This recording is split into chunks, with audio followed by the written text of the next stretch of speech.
So we've been going through this one text.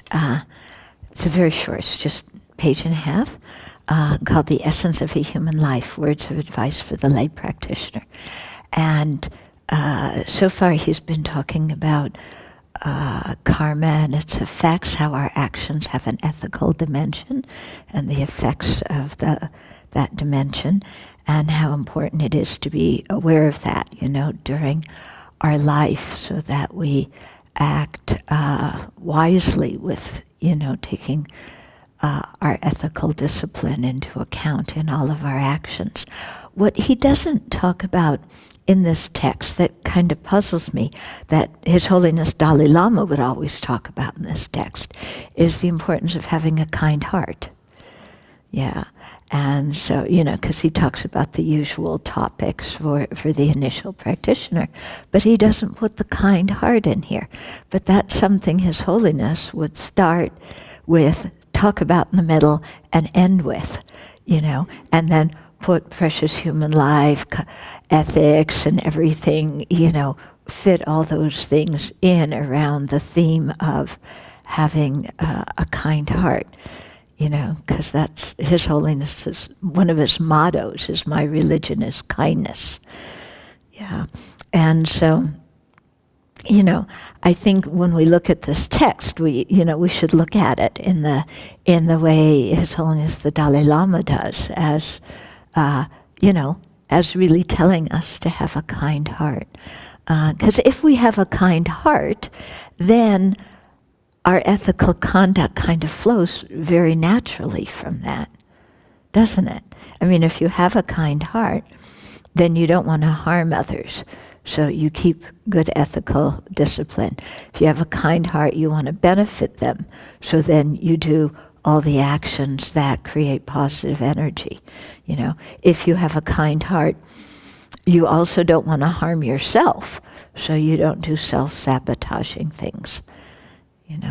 And so the whole thing really revolves around that kind heart, and giving it towards having a kind heart towards ourselves as well as towards everybody else. Yeah. Now, in our culture, we hear about a kind heart, but we always hear about it in reference to being kind to others. But we, as a culture, we tend to be very hard on ourselves.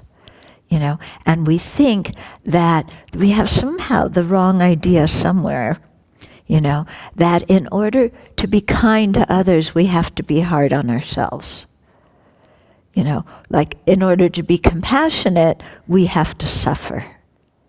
Those two ideas go together, that, that if there's any bit of positive feeling for ourselves, then that's wrong, that's selfish. And that idea is, it's really there in our culture at many subtle levels, but it's not there in Buddhism at all. And in fact, Buddhism sees these kinds of things as more a win-win situation. In other words, if you're kind to yourself, it makes it easier to be kind to others. If you're kind to others, it's easier to be kind to yourself. So you practice both of them together. If there's happiness, we look for the happiness of everybody, not seeing happiness as a fixed pie, like if you get it, I don't have it. Okay? Or similarly with the idea of love and compassion, that, well, if there's love and compassion for you, I can't have it for myself because that's selfish. And if I have compassion for myself, then I'm just going to go and hurt you. And all that way of thinking, that very, it's kind of a divisive way of thinking, isn't it? Making us seem like ourselves and others are diametrically opposed. And if one party gets something, the other party loses. We're really, in Buddhism, things are not viewed that way. And Shantideva talks a lot about it in his text. That if there's suffering to be had, it doesn't matter whose it is. It's something to work to eliminate.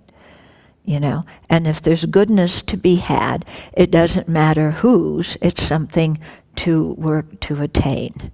Yeah, so cutting down these really rigid ideas of us and them and all the competition and jealousy and arrogance that come out of that. Yeah, but it's based really on seeing that all of us are alike in wanting happiness and not wanting suffering. So if we say, have a kind heart, it should go towards everybody, and everybody includes us. But it isn't only us, it includes the rest of the world, you know.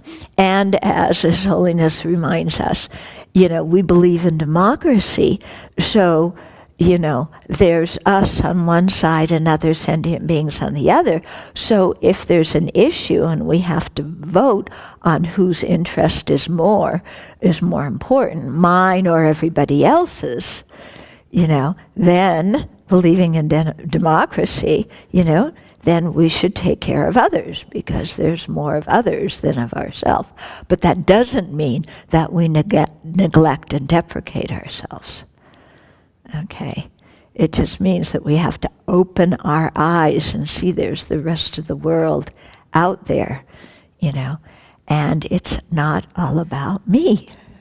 We keep coming back to that, don't we?